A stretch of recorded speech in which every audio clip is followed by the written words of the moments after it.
Hey guys, it's Mana here, and today we're going to tackle Yulya's ending. I'm not sure if I'm saying her name correctly.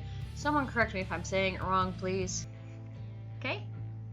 Around the next turn, the flashlight beam illuminated a big shadow. I was trembling with fear and couldn't move even one step further. I was awoken from my stupor only by the thought that it could be Shurik. Shurik? No answer. Around the corner, the shadow disappeared. I saw a blurry human shape. Someone was sitting on a stone. Or maybe something. I stopped dead. What are you doing here? I heard a lovely voice. Catching mice? I opened my mouth, but couldn't say anything. Did you see any here? No, but I'm sure there are plenty of them. I shined the flashlight at her face. Either something was wrong with her head, or with her biological species, because of her ears and tail, she doesn't really look like a human. And how many have you caught? Not a single one, she answered seriously. She didn't look hostile. Subconsciously, I felt that I shouldn't be afraid of her, but at the same time, I had absolutely no idea what to ask her, how to ask her, who she is, or what she is doing. Well, she already told you she's catching mice. The flashlight flickered. Terrified, I started banging it with my fist. When the light lit back up, the girl wasn't there. I don't know who or what she is, but it seemed like she could help me find the answers. I helplessly sat on the grass and buried my face in my hands. Suddenly, I remembered that girl. I wonder how many more fantastic characters I'll meet here. A wonderful day, isn't it? I couldn't even be bothered to raise my head. Yeah, couldn't be any better, I answered, keeping the same pose. Why so sarcastic? Sarcastic? I was surprised and looked up, but there was nobody nearby. Is it my imagination? No, I heard that for sure. Do you happen to see anyone strange here? Strange? Well, not quite human. I don't really understand. Electronic laughed. A girl with cat ears and a tail, I said shortly. A girl with ears and a tail, he began to think. How do you know about her? Well, let's assume I saw her. This conversation was starting to get interesting. Let's assume, or you actually did. Is it really so important? Electronic stared at me seriously. There's a legend here about a cat girl. She steals food, small bits and pieces of stuff, and avoids people. Really? A legend. So what does this girl look like? I never saw her myself. They say that she has a tail and ears, as you described. What else? Well, this legend is old, and I don't know much about it. Who do you think knows more? Ask Olga Dmitrievna. She's been in this camp many times, even before she became a camp leader. All right, thanks. I stood up and went to find the camp leader, Olga Dmitrievna. I was at the dinner, spoke with Electronic, and he told me a legend about a cat girl that supposedly lives here. He also said that you would know more. Why do you need to know that? The camp leader gave me a piercing look and stood up. Just curious. I like stuff like this. I tried to smile, but it didn't seem to make things any better. We have a completely normal camp. Sure you do. Completely normal. Don't even want to imagine what you'd call unusual. I suppose something with zombies and maniacs? A nightmare on Sophia Nook Street. Yes, I understand, but Electronic said that you visited this place before. Yes. The camp leader was thinking about something. Ooh. However, there is indeed a legend that somewhere in the surrounding woods a strange cat girl lives, sometimes stealing food and small items from cabins. She is afraid of people, and if someone accidentally sees her, she runs away. That was quite different from what I saw this morning. The girl was more like watching me, studying, trying to understand, but not afraid at all. And you... Have I seen her? Olga Dmitrievna interrupted me. No, I haven't, but I was quite close to doing so several times. Bottles, milk, tooth powder, and plenty of other things have disappeared from my cabin sometimes. That tooth powder that he lost. mysteriously disappeared without a trace. I'd completely forgotten about the fact that all the pioneers here do not actually exist and just listen attentively to the camp leader. I was curious where the stuff disappeared to before, but in the end there was no evidence of her existence. She smiled, as if implying that this conversation is over. Do you at least have a name? Name? Yes, a name. I don't know. And who knows? I don't know. Okay, and what should I call you then? I don't know. But a person, every single thing in the world should have a name. There's no other way. She looked at me uncomprehendingly. All right then, you will be Yulya. Yulya? I don't know why I chose that name. Maybe it was just the first thing that came to mind. Fine. Simon, Come with me. You'll see for yourself. What happened? Slavia's face wore such a pleading expression that I decided not to argue. She grasped my hand and dragged me to the square. The entire camp was probably there. As we turned the last corner, I looked past the crowd of pioneers who were staring in the direction of Genda, and there was... Hi, that's a city! In a distance, where before there were fields and forests, a city slowly started to appear. In half an hour, the investigation team gathered at the square. Me, Melissa, Lena, Slavia, and Yelena. Good luck. And don't forget that you have the radio. Why are you always so unsatisfied with everything? You don't like it, get your ass back. Like I asked you, Alyssa said uncertainly. Well, she's right. Lena cut into the conversation. I'm fed up with your whining. Yelena got scared and hid behind me. Oh, you're just here to look better at someone else's expense. Sure, it's easier to stand out with me in the background. Oh, trust me, you won't be able to stand after what I do to you. Lena rushed at Alyssa, but Slavia stood between them. Hell no, let me go first. Stop it, Lena yelled in tears. I had no idea what to do in such a situation, but I couldn't let them fight. However, I didn't have to interfere. Yulya jumped out from nowhere, got between the girls, and hissed in rage. It shouldn't be like this. This is not right. You must not act like that. It is not your purpose. The girls jumped back, Alyssa squealed, Slavia adopted some kind of fighting position, and Lena was holding a knife which she'd pulled from God knows where. Who are you? Who is it? What is it? I couldn't tell myself. I couldn't tell if she was addressing Yulya or me. Wait. I stood between them and the cat girl. I can explain everything. It's like I'm making excuses. To who? And what for? She should explain everything. The girls relaxed a bit. Well, have you all heard the legend of the cat girl? Started to walk along the road in the direction of the city, which moved a step further away for every step that I took. No one followed me. Where are the others? They went back to the camp. I see. Radio! Suddenly the walkie-talkie I still had with me made a nasty sound, and the agitated voice of Olga Dmitrievna said, Simon, do you copy? Simon! After a moment, I pushed the button and answered. Yes? Simon, so much is happening. Come back at once. What? What is it? What happened? Simon, hurry. There's no time to explain. It's a disaster. The static grew stronger, drowning out the camp leader's voice. We're gonna go back so we can get her ending. It was clear that something was wrong. Savianuk seemed abandoned.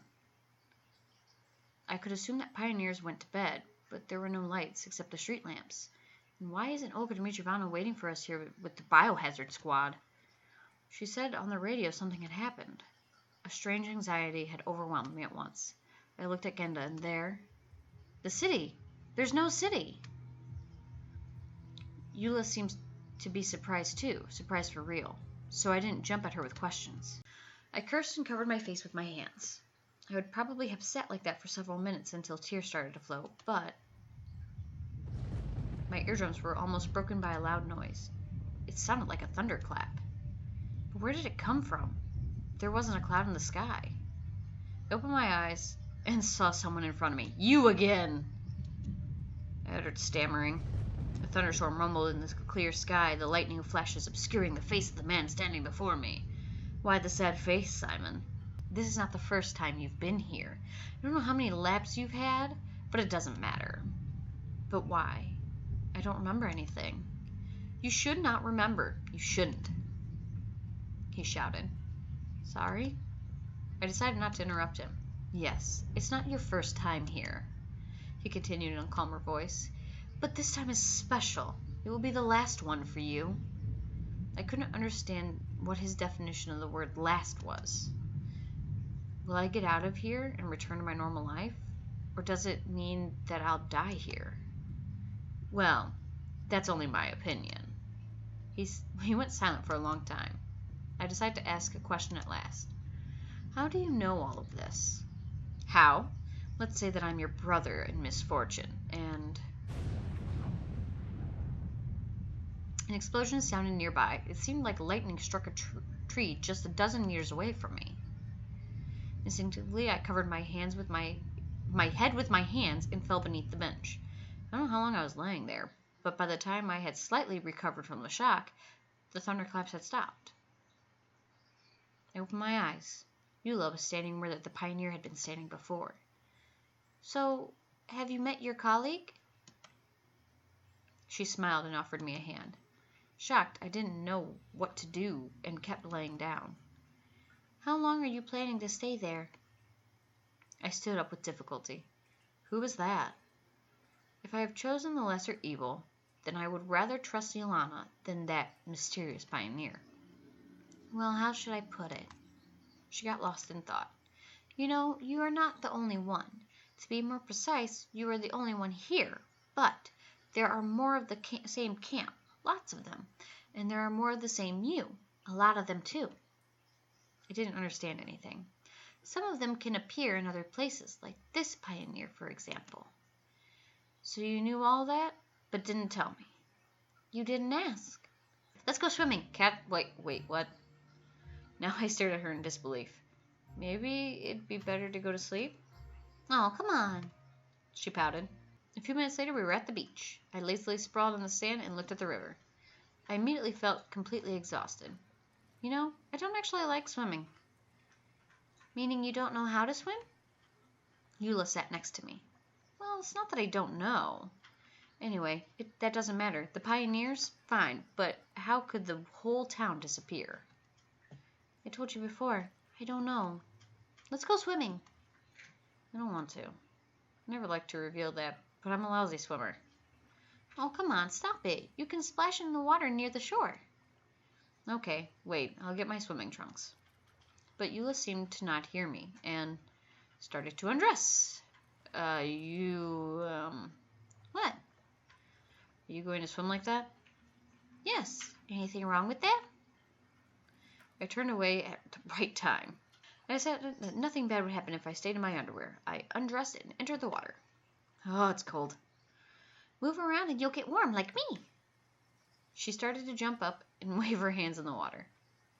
I still felt awkward. You've gone red, Yulya said excitedly. Of course I am. Next to me there's a naked girl, or at least a female humanoid. And? And that's enough. Nope, it got better. I turned around, and at the same moment, I felt Yulya hug me.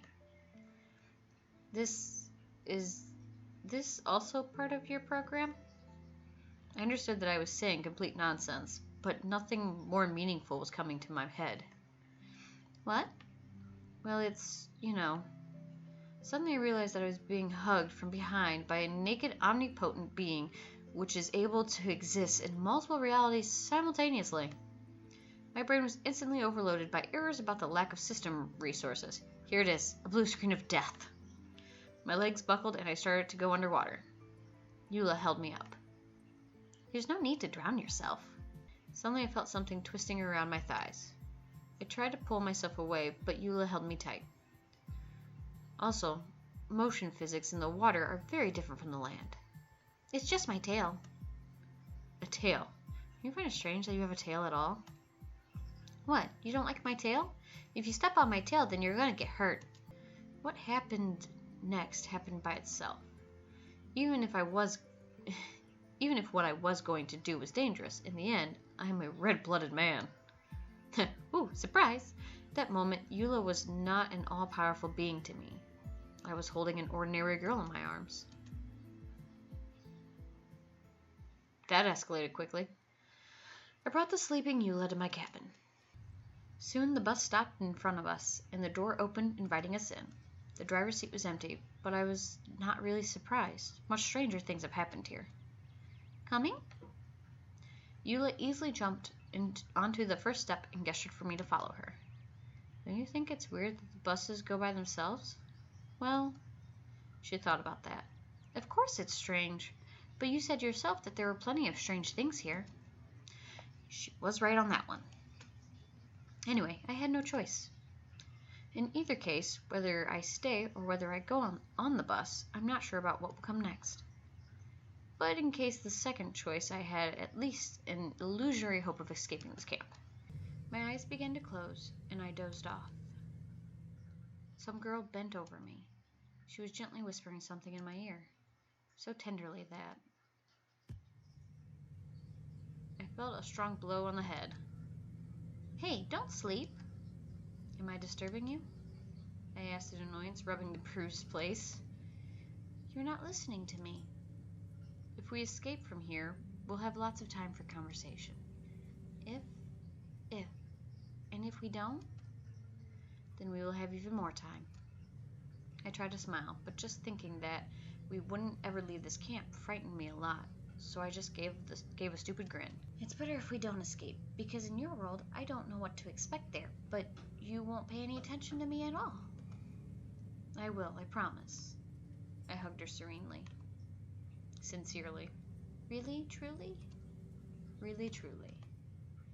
Yulya leaned against me. And you'll listen to me? Of course. And you'll always agree with me? Sure. She pulled away and looked into my eyes. Well then, I forgive you. A loud laugh filled the bus cabin. But be careful. Don't you forget about that, or try to deceive me.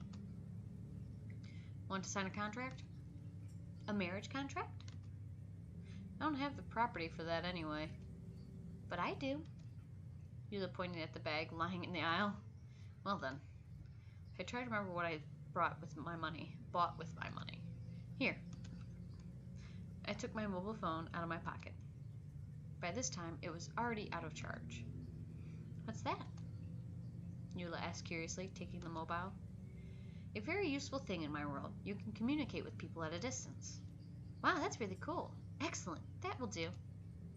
She put the mobile on the seat. Deal then. My supplies for the winter are from me, and from you is that thing. Okay, deal. All right. Now we are husband and wife. She smiled slyly. Hey, wait. I suddenly remembered that all this conversation had started with a marriage contract. Anyway, without an official registration. When we get to your world, we will register our marriage. A man without a wife is like a kitchen without a knife. If we get there, of course. Yulya said nothing, but just stared straight forward with her eyes wide open. I followed her gaze and realized that the bus was full of people. All of them were wearing pioneer uniforms, and they all looked exactly like that pioneer. Nobody said a single word. They just looked silently in my direction. Hi, Simon. We have decided to go back home, too. He grinned and went back to his place. Yulya jumped up, and I stopped her. Let me go. I'll take him down. No need. What can you do to him? What good will it do? She looked at me in surprise, but sat down. I heard a quiet snoring from Yulya. She'd fallen asleep. All that stress must have been too much for her. Maybe she used up all her energy shouting. I closed my eyes, and my consciousness left me at once. I fell asleep. I don't know whether it would last for an hour or for eternity. My eyes were struck by bright sunlight. Nothing surprising about that. It is summer after all. It's that strange dream again. Why did I start seeing it so often recently? Yay! I turned over to the other side. The bright sun still shined into my eyes. Good morning. Good morning. Good morning, I replied. Choice. Did I even have a choice?